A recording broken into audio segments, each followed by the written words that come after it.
I'm John Stevenson, and we're going to be looking at the book of Ecclesiastes, where we see the question of life. We mentioned that Proverbs gives us a basic approach to life, but then we noted that there are some books which I guess we could call the exceptions, that there are times when you do the right thing and still a negative result takes place. For example, we looked at the book of Job, and in Job we see that the righteous man suffers, and there's times when somebody does right, like Job, and yet for no reason of his own, where he didn't do anything wrong, didn't make the wrong decisions, and yet he goes through great sufferings. Likewise, we're going to see in Ecclesiastes that there's a sense in which we can look at life, and there's sometimes a bit of a lack of meaning to it all. And so we'll see in one of the themes that is going to come up in Ecclesiastes is that under the sun, looked at it from just this perspective, there's a lack of meaning to life. Another of those exceptions that we'll get to eventually, and that's going to be the Song of Solomon, where I think we see a bit of the irrationality of love. But let's dig into Ecclesiastes.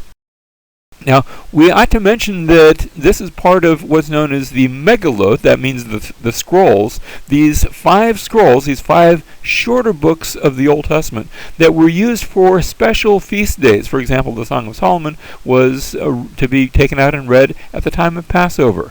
Ruth was to be read at what they called Shavuot, that is Pentecost, a time when you would be bringing a sort of a grain offering before the Lord, and Ruth takes place in sort of the grain fields, so you can see maybe a little bit of the connection there.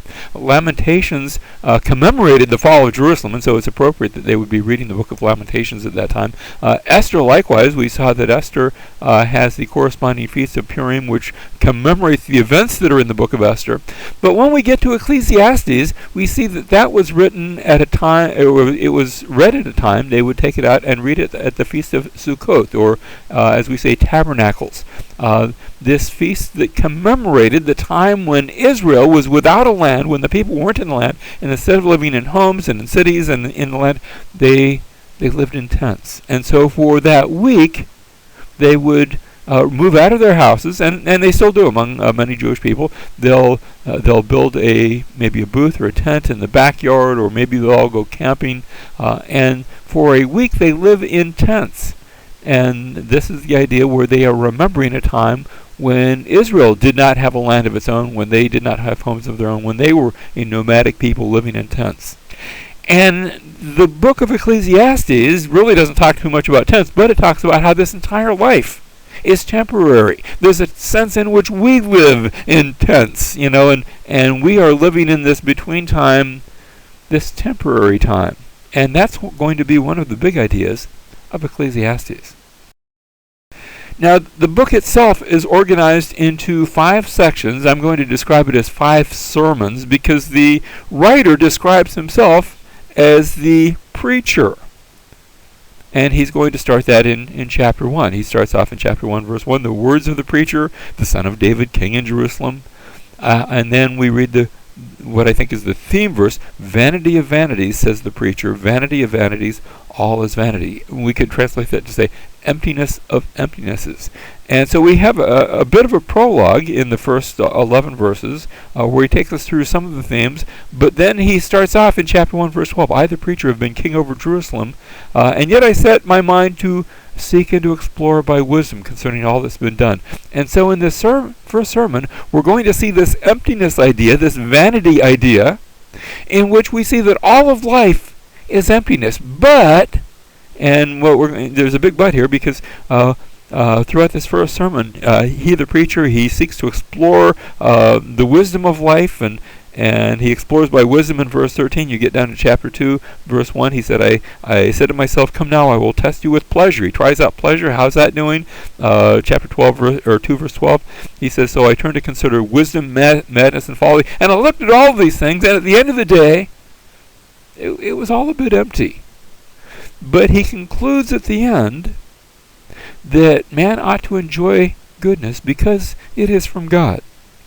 And so, in doing so, what he's going to do in this first sermon, he introduces what will be the 4 themes in the next 4 sermons. So this is really the kickoff sermon. This is the sermon that we could call it the plenary session, although they're all meant to all of us. But he concludes in chapter 2, verse 24, there's nothing better for a man than to eat and drink and tell himself that his labor is good. And this also I have seen, that it's from the hand of God. So God is in the picture. We don't want to think of Ecclesiastes as ignoring God. God is in the picture. But at the same time, there's a certain frailty and an emptiness and a transience to life down here.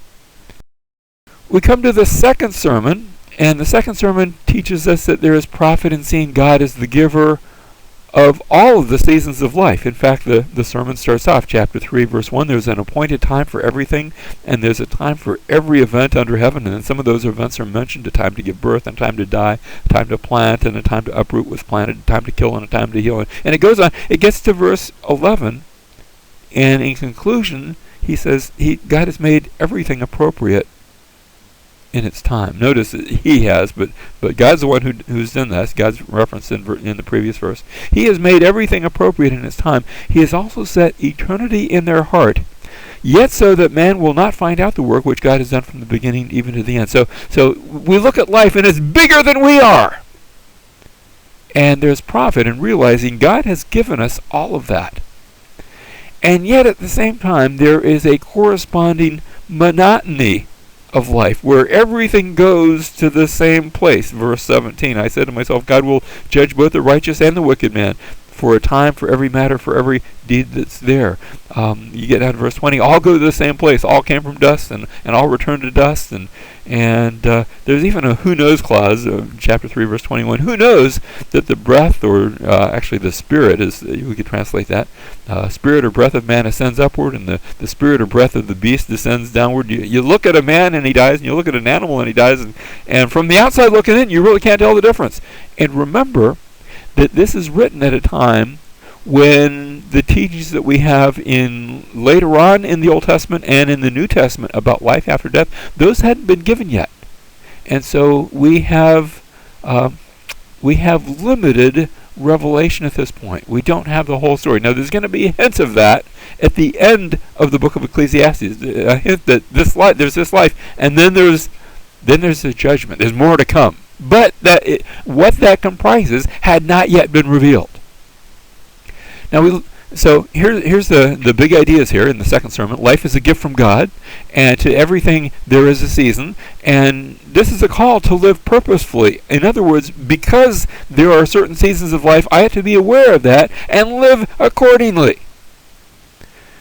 Also, I think there's a message here that we're called to enjoy the journey. Back when I was a whole lot younger, my wife and I went on this an extended 3-week camping trip, and you have to know my idea of camping is like a Holiday Inn or a Hilton hotel. But we actually had a tent, and we were going to be camping for 3 weeks, and we were camping our way all the way up from South Florida, where we live, all the way up to the mountains of North Carolina, and we spent a whole bunch of weeks there. And we were on the way, and about the third day, my wife said to me, "What is wrong with you? You're uptight, you're sort of irritable," and I said, "Well, we're not there yet." And she said something that rang so true for the time and rings true here in Ecclesiastes. She said to me, "John, enjoy the journey." And I thought about that then. It was a lesson I needed to learn for that couple of weeks, but also a lesson that we all need throughout all of life. Enjoy the journey, not just the goal. And this day and this season is one that God has given. Enjoy it and make the most of it. Part of this enjoyment is found in the one another principles, in that we're called to care for one another and be there for one another. We're going to see that here, but we also see it in the next sermon as well.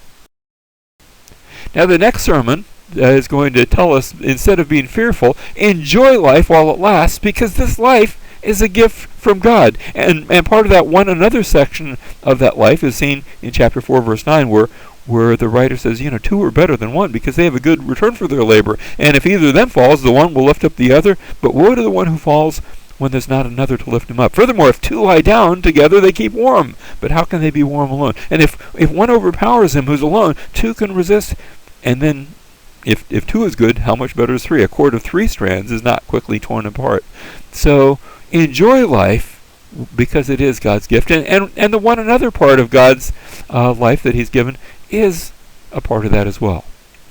And yet there's a reminder here that there's an emptiness in wisdom. If you're just living to get wise, that's not a good goal in and of itself. Now, it's not saying wisdom's bad, but wisdom for the sake of wisdom can be a bit shallow.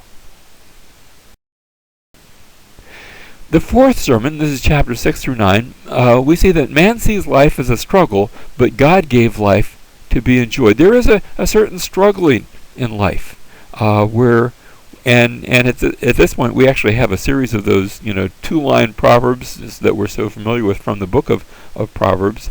But we're reminded that there's some hard stuff in this life. And at one point in chapter 7, verse 25, the writer says, I directed my mind to know and to investigate and to seek wisdom and an explanation and to know the evil of folly and the foolishness of madness. And I discovered some bad stuff there. I discovered things that were more bitter, and it wasn't all that good. But then verse 29, he gets there and he gets to his conclusion. Behold, I have found only this, that God made men upright, but they have found out many devices. In other words, there's God gave life to be enjoyed, but there's times when we go astray from that. We also see in this section, actually it's a continuing echo, we see it in other places too, but there's futility in wealth. I can try to get money, and if I'm just trying to get money, that's not a good thing. There's a real emptiness there. In fact, it's in this, we're off the subject of wealth for a second, chapter 9, verse 9, he gives us a wonderful little picture of marriage. Enjoy life with the woman whom you love all the days of your fleeting life. Now notice it's a fleeting life. You don't know how long it's going to last, and even if it lasts a long time, it's really not that long. I'm an old guy, so I can say that now.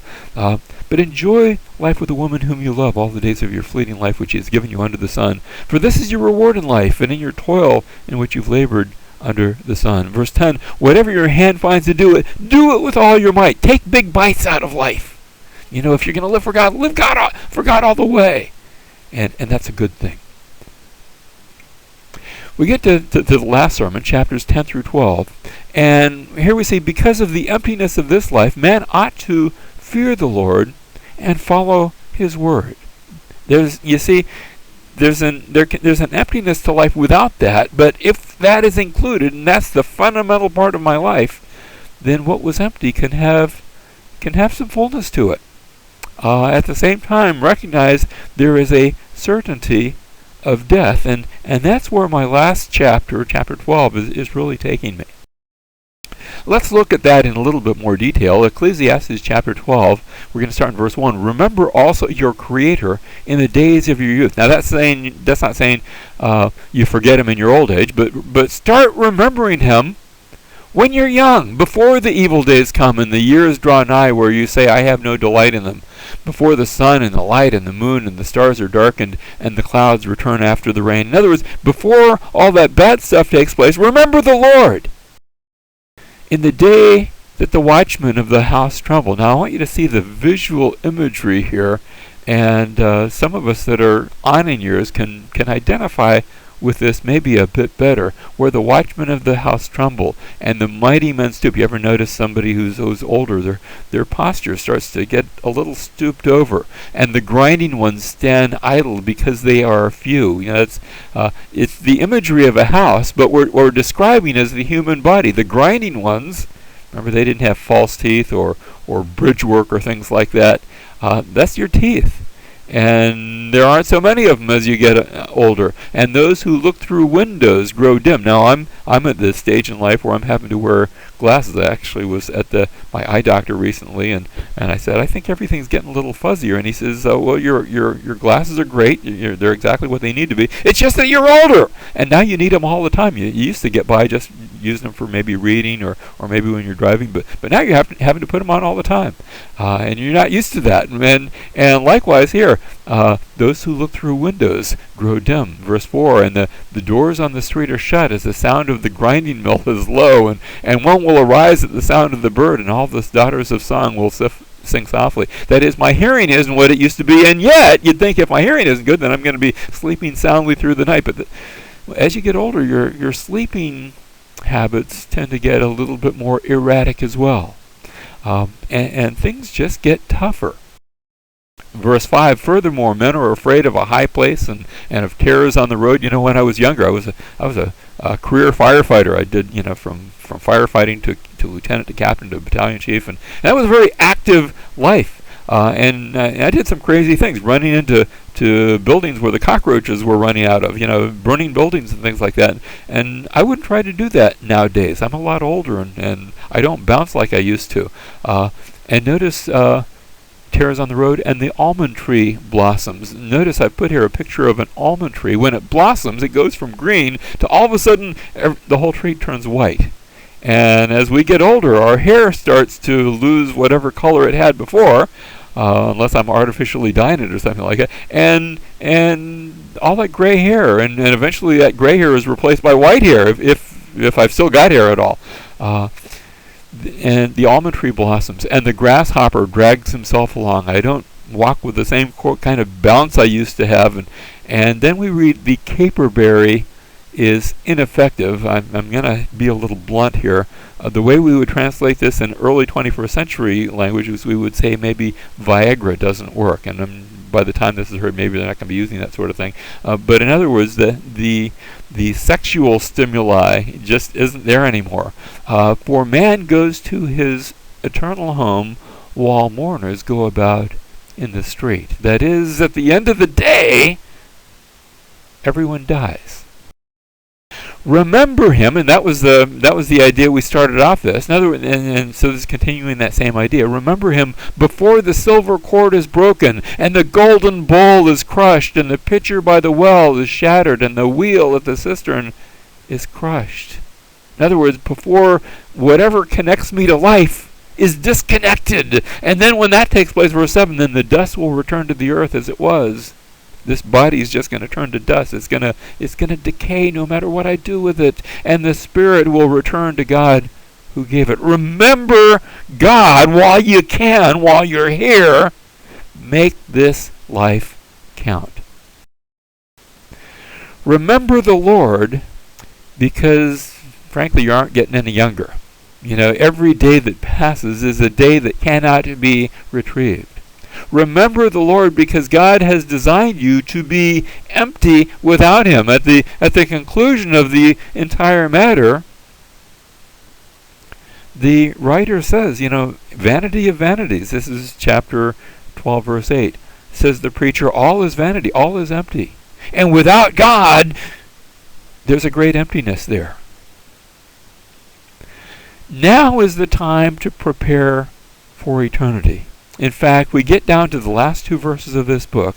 The conclusion, when all has been heard, this is verse 13, chapter 12, verse 13. When all has been heard, here it is, fear God and keep his commandments, because this applies to every person. And I would say in every stage of life. For God will bring every act to judgment, everything which is hidden, whether good or evil.